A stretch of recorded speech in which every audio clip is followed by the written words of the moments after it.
The FBI in Peace and War.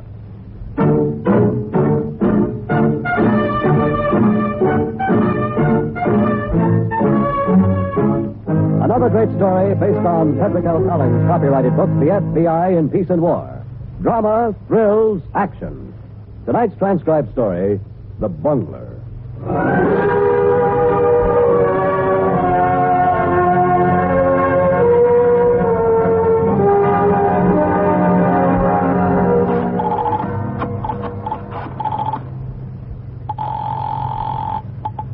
Hello? Oh, Alice, it's me. I'm still down at the bank.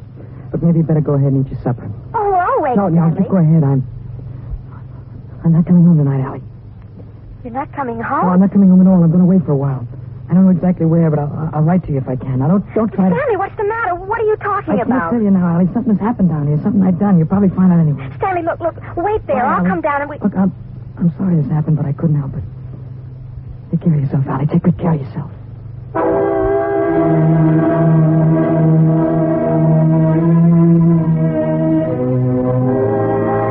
Stanley Phillips, aged 31, was a teller at the Suburban National Bank where he had worked for 10 years. Stanley had been married for 7 of those years and had lived uneventfully in a 3-room apartment. He had one passionate and consuming interest in life, motorboats. For 6 months before his purchase of a 16-foot speedboat, Stanley had been embezzling small sums of money from the bank. But he was clumsy and inept at hiding his thefts. The night before an audit, Stanley ran away, and it was found he had stolen a total of $5,500. How could he? How could he have done a thing like that? I don't know, Allie. Do you want another cup of coffee? No, thanks. Ma, I didn't even know him, did I? All those years, and I didn't know a thing about him. Who knows anybody, even themselves? If he wanted the boat so bad, we could have saved the money. Why didn't he tell me? Allie, suppose you lie down a while. Those FBI fellows will be back. Get a little sleep. Oh, I can't, Ma. What's the use of trying? All right. Maybe I'll go back to the apartment. No, you're going to stay here at the house with me. You've got your own room upstairs, and no one will bother you. All right. But if Stanley should call the apartment... If what? Well, he'll call me sometime. I know he will. Allie, I don't want you to talk to him, ever. I'd have to. You can't, Allie. Ma, he isn't a racketeer or a hoodlum. He took $5,000 of other people's money. Yes, I know. And he didn't think of you when he did it. Oh, Ma. He didn't. All he thought about was himself and that stupid boat. What right did he have to do a thing like this to you? Well, he must have meant to put the money back sometime. Allie. He must have, Ma. All right, Alice. All right. Maybe I will have a little more coffee. Yes, it'll do you good. I'll bring my things over tomorrow from the apartment. Yes. You want cream? No, just black. Ma. Yes? I know just what he'd say if he was here now. He'd say, Allie, I was only borrowing the money temporarily. Yeah, sure. He was just borrowing. But he leaves you here to talk to cops, to have your picture in the paper. Wife of embezzlement. Ma. You'll have to take it, Allie, not him. Never mind if you didn't even know about it. You're his wife. And they're not going to let you alone from now on. Not till they catch him. They will catch him, won't they? Stanley's such a bungler.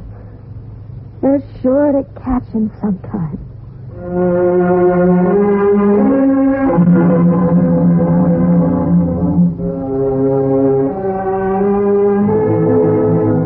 Although Stanley Phillips was clumsy in crime, he did manage to disappear for more than 6 months. During that time, he made no attempt to get in touch with his wife, and the strict surveillance we had maintained was relaxed a little. It was then that a long-distance call reached Alice Phillips at 8:30 one morning. Stanley, where are you? I don't want to tell you, Alice. It'll only get you in trouble, but listen, I need a little money. I haven't been too well. Oh, Stanley. Look, if I give you a name in a post office box, could you let me have $50? Oh, of course, Stan, but listen, if you're sick, go to a doctor, please. Will you promise me? Yeah, I will. You just send me the money, huh? Send it care of Frederick Milson. Stanley? Stanley!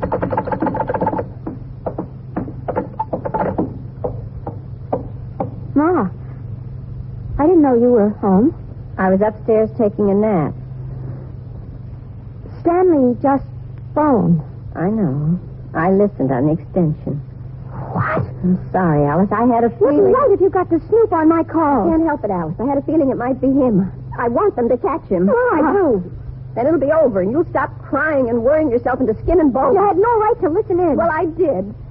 I'm glad you don't know where to send him the money. He's sick, Ma. You heard him. Yes, I heard the same old whine. He can't take care of himself. He needs help. He does. He needs me. Alice. Well, he does. And I suppose you'd go to him right this minute if you knew where he was. I suppose I would. Oh, Alice. Ma, you can't be married to someone for 7 years and then all of a sudden... Alice, darling, the man is a criminal. He's wanted by the police. I'm still married to him. He's going to be caught and sent to jail. Maybe he won't be. Maybe he's smarter than he was 6 months ago. All right, Alice, there's no use arguing. It's 9:15, and you better get down to the office. I'm not going to the office. Why? They fired me. Mr. Maxwell said they were cutting down on the staff. That isn't true, is it? They're cutting down. No. They found out I was using my maiden name. I'm sorry, darling. That's all right. They did it very gracefully. They didn't even mention Stanley. Well, if you're not going downtown... I've got an appointment at the employment agency. I'll just use my right name, that's all. I haven't got anything to hide. All right, dear. I'll be home for lunch if you've got anything. There's plenty. You come home. I will. Alice. Yes? Come home early, will you? Yes. I will.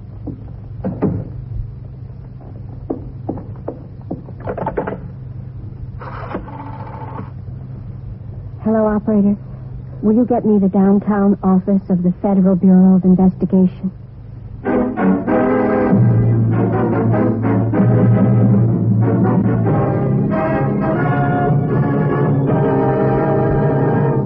Back to the Bungler in just a moment. The actions of all American military men are governed by a code of conduct. To General William Dean, while a prisoner of war in Korea, the code meant a stubborn allegiance to his president. During an early interrogation by his North Korean captors, General Dean was asked to make an open statement condemning what they called the aggressive policy of the United States dictated by the president. But General Dean refused, saying, "As a professional soldier of the United States, I cannot criticize our president, because the president is the supreme commander of the United States Army. I swore this when I joined the Army." That's what the code meant to General Dean. That's what it means to any American in uniform.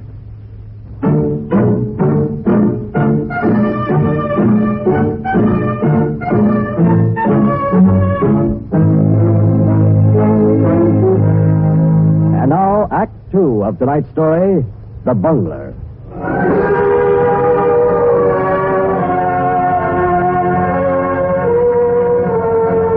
After Alice Phillips' mother had told us about the phone call, we knew two things. Phillips was in Bay City, and he was probably using the name Frederick Milson. Adding a third element to this, the fact that Bay City had a large public boatyard, we began looking in this area. After several days, we came to a Marine service station. The owner of the station recognized Phillips' picture immediately. Sure, that's Fred Milson. He worked here for 3 months. Then I had to let him go. Why, Mr. Wrigley? Well, he had some sort of trouble with his back. I don't know what it was, but it got so he couldn't even lift one of those 5-horse outboards. And we service a lot of outboards, and I just had to let him go. Was he pretty good with the boats? Yes, sir, I'll say that much. He was good with the boats. As a matter of fact, he was kind of a nut about boats. Said he owned a Sterling Speedcraft, but I didn't believe him. Those Sterlings cost over $5,000. Have you any idea where Milson is now? No, I can't say as I have. He hasn't been in touch with you since he left? No, and I guess he wouldn't be either. We had a kind of an argument when he left. He said I had no right to fire him, and I said if he couldn't do a day's work, well, you know how those things go. This back ailment he had, Mr. Wrigley. Do you know whether he saw a doctor? No, I don't. I told him to see Doc Evans up there on Bayview Avenue, but I don't know whether he did. Say, I don't suppose any of my business, but is he in some kind of trouble? We were coming to that. Yes, he's in trouble. He's wanted for embezzlement. He took money from a bank in Bridgetown. Embezzlement? Fred Milson? His right name is Stanley Phillips. Embezzlement? A quiet little fellow like Fred? That's right. Well, now, I certainly wouldn't have believed something like that. He didn't drink or run around or anything. We know. Mr. Wrigley, we're going to give you a phone number to call if Phillips ever gets in touch with you again. Will you call this number immediately if you hear anything about him? Yes, I sure will. But Fred Milson, you'd never think that a fellow like that was the type, would you? There is no particular type for that kind of crime, Mr. Wrigley. It attracts all sorts of people.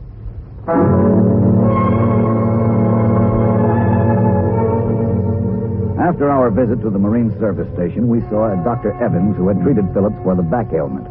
As we learned later, it was just at this time that Phillips came back to Bridgetown and stayed several hours. Most of these hours in the Bridgetown Memorial Park, just across from his mother-in-law's house. Alice, over here. Hello, Allie. I've been waiting here for hours. I thought I was going to miss you. Stanley, don't you know every policeman in town is looking for you? I'm sure, but nobody's ever in the park after 6. Oh, all right, Allie. I've been wanting... Oh, Stan, you shouldn't have. I missed you something terrible, Allie. Did you? Yes, but please, Stan. I'm only going to stay a couple of minutes.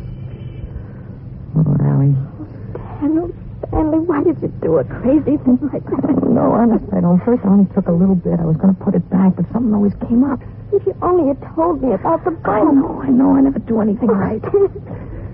Listen, Allie, you got any money now? Money? What did you say when I called you? Oh, I had some then, but I lost my job. I spent You got to get me at least $200, Allie. 200?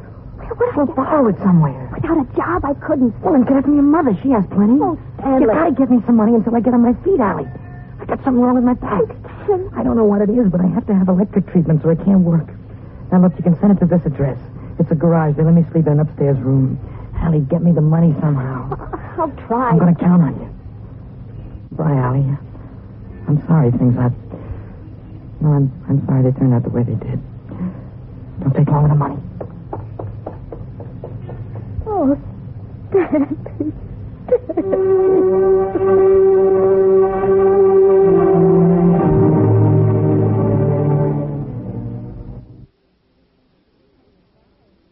$200 is a lot of money, Allie. I want to take this course, Ma. If I knew typing and could take dictation, I could get a job easy. Where would you take the course? Downtown. There's a school on Market Street. Allie, you want the money for Stanley, don't you? For Stanley? Well, where did you get a crazy idea like that? Did he call you again? Of course he didn't, and you've no idea. He must have called you again, Allie. Please don't get mixed up with him. He'll only bring you more trouble. Are you going to give me the $200? No, I'm not, because it's for him. Please, Ma, I've never asked you for anything like this before. No, Allie. Ma, he needs the money desperately. He's sick. He can't work. Please, I beg you. I can't do it, Allie. Please. And if you tell me where he is, I'll have to turn him over to the police. How could you? How could you do a thing like that? This is Stanley. I have to. Oh, stop it. Stop talking so full of morals. I'm married to Stanley. He's my husband.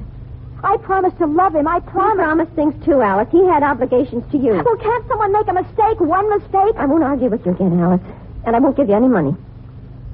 All right. If you won't, I can't make you. But I'm not going to live here. I don't have to stay here anymore. Alice, don't be foolish, please. I'll stay with Nancy or one of the girls till I get work. Don't do that. I can't stay with you feeling the way you do. You know why I do. I know you've got some misguided notion. It's not misguided. He's made you the wife of a criminal. He's done damage that'll last a lifetime. Maybe it's only one mistake, but why should you get a bad name? I'm going, Ma, and I'm not coming back. Please don't, Allie. Hasn't he caused us enough trouble? I'm going to get that money for him somehow. You can call the FBI like you did last time and tell them that. Allie, what? He's not worth all this, believe me. Maybe he isn't. Maybe I'm not either. Allie, don't go. Stanley needs me, Ma. You don't. I have to do what I can for him.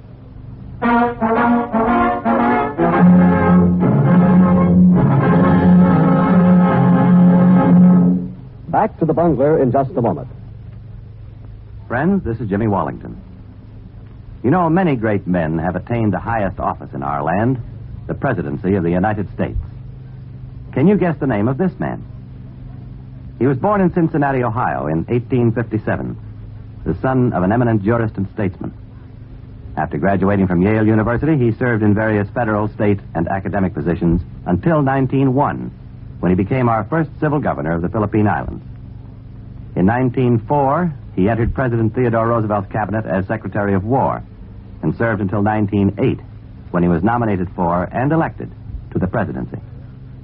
After his term in our highest office, he was appointed Chief Justice of the United States Supreme Court and served in that position until 1930. And you should have his name by now, but in case you don't, here's one more important clue. His son was an unsuccessful candidate for nomination by his party for the office of president. Yes, he was William Howard Taft, 27th President of the United States. His life is part of your American heritage.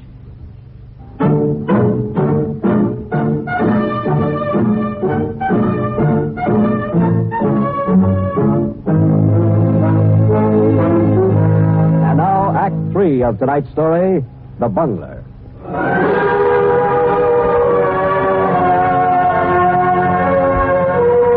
Several days after we had seen Dr. Evans and we had to have one more talk with Philip's wife. We had hoped that her attitude might have changed since our last visit, so we were not prepared for the news we heard from her mother, Mrs. Baker. She hasn't even phoned, so I don't know where she is. I tried all of her friends, but not a one of them heard from her. Do you think she knows where her husband is and they have gone to him? She couldn't have. She just couldn't have. But he did get in touch with her again and ask for money. Yes, he did. That's what we had to fight about. Did he write to her? Did you see a letter? No, I didn't see a letter. I've been watching the mail every day. Do you think he might have been here in Bridgetown? I just don't know. I came home Monday afternoon, and Allie was waiting for me. She'd been crying. I could see that. And then out of the blue, she asked me for $200 to take a secretarial course. I knew right away it was for him. And there hadn't been any letter that day? No, I'm sure. So the chances are good that he came here and saw her? Yes, I guess so. Oh, I know I shouldn't say this for her sake, but I wish you'd find him. I wish it was over. Did your daughter have any money, Mrs. Baker? Just what was in her purse, a few dollars. So she couldn't have gone very far to meet him, if she did meet him. How could she see him? He's no better than a common sneak thief. How could she want someone like that? It works out that way, Mrs. Baker, quite often. I just don't understand it. If he was half a man or half a crook, but he's just a bungler. Mrs. Baker, do you have a recent picture of your daughter? I have a snapshot from the beach last year. That'll do.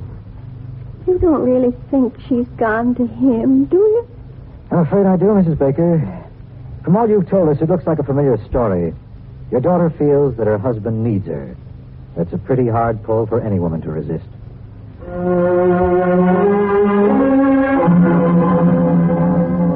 And I dreamed you were all alone here, and you were sick, and they came to get you, and then you called me, and you kept calling, and I couldn't get to help you.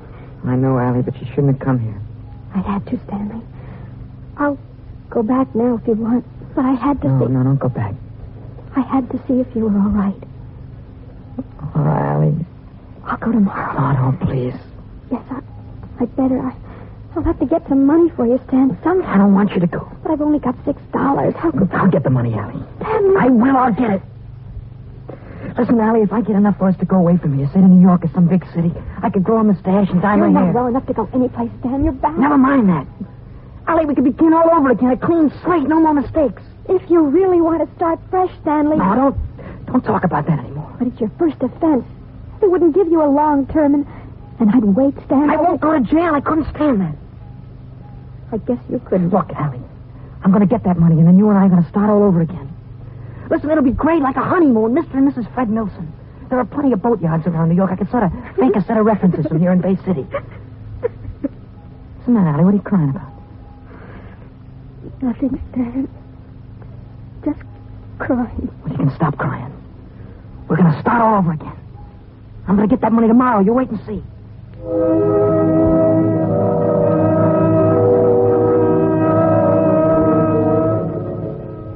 Well, that's why I come to see you, Mr. Wrigley. I figured maybe you'd lend me the money. Why did you figure that, Fred? Well, after all, I hurt my back lifting a motor while I was on the job here. Well, this is the first time I heard of that. Well, I did. Lifting that big 25 horse out of Mr. Clifford's boat. I figure you owe me compensation. How much compensation, Fred?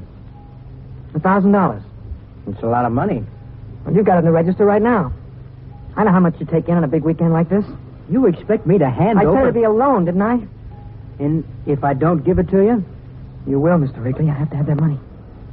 Well, I'm sorry, Fred. I don't feel I owe you anything.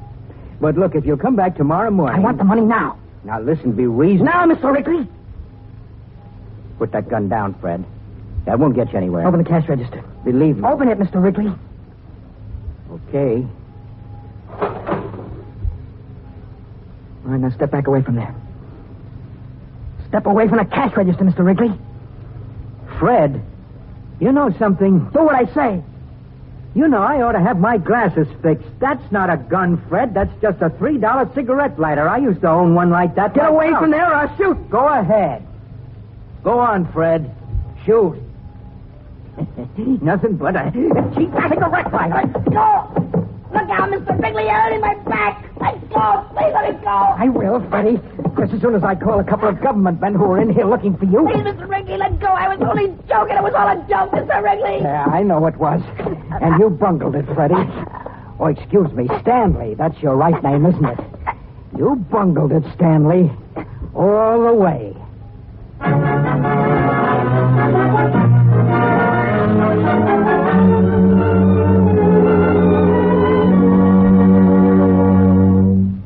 Stanley Phillips offered no defense to the charge of embezzlement or to his attempt at a holdup. In view of this serious complication to the original theft from the bank, Phillips received a sentence of 5 to 8 years in prison. His wife, Alice, said she'd wait for him, but we understand that now, after 3 years, she may be changing her mind about the bungler.